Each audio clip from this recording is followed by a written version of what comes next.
আসসালামু আলাইকুম। আজকে আমি আপনাদের সাথে শেয়ার করছি মরিচ তেলো রেসিপি। আমাদের মুন্সিগঞ্জে এটাকে মরিচ তেলো নামেই চিনে সবাই। আপনারা এটাকে মরিচ ভাজিও বলতে পারেন। আর এই রেসিপিটা খেতে খুবই সুস্বাদু হয়, মুখে একদম স্বাদ ফিরিয়ে নিয়ে আসে। তো এর জন্য লাগবে কাঁচা মরিচ অনেকগুলো কুচি করে কেটে নেওয়া, আর হচ্ছে কিছু পেঁয়াজ কুচি ও একটা আলু এরকম কুচি কুচি করে কেটে নেওয়া। তারপরে একটি কড়াইতে দিয়ে দিব পরিমাণ মতো তেল। এরপর পেঁয়াজ কুচিগুলো দিয়ে দিব, কিছুক্ষণ হালকা ভেজে নিয়ে এর মধ্যে দিয়ে দিব একটি তেজপাতা। তারপর এর মধ্যে দিয়ে দিব একটু রসুন বাটা ও আদা বাটা।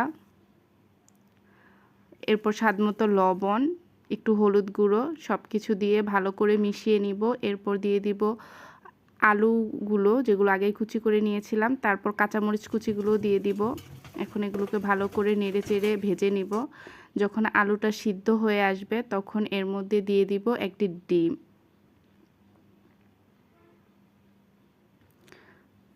ডিমটা দিয়ে ভালো করে নেড়ে চেড়ে মিশিয়ে নিব। মিশিয়ে নেওয়ার পরে এভাবে আলতোভাবে নেড়ে চেড়ে এগুলোকে আরও কিছুক্ষণ ভাজতে থাকবো। যখন সব কিছু সুন্দরভাবে ভাজা হয়ে যাবে তখন এর মধ্যে দিয়ে দিব ধনেপাতা কুচি। ধনেপাতা কুচি দিয়ে নেড়েচেড়ে মিশিয়ে নিলেই রেডি হয়ে গেল আমাদের মরিচ তেলো। আর এই রেসিপিটা খেতে খুবই মজা হয়, আপনারা ট্রাই করতে পারেন।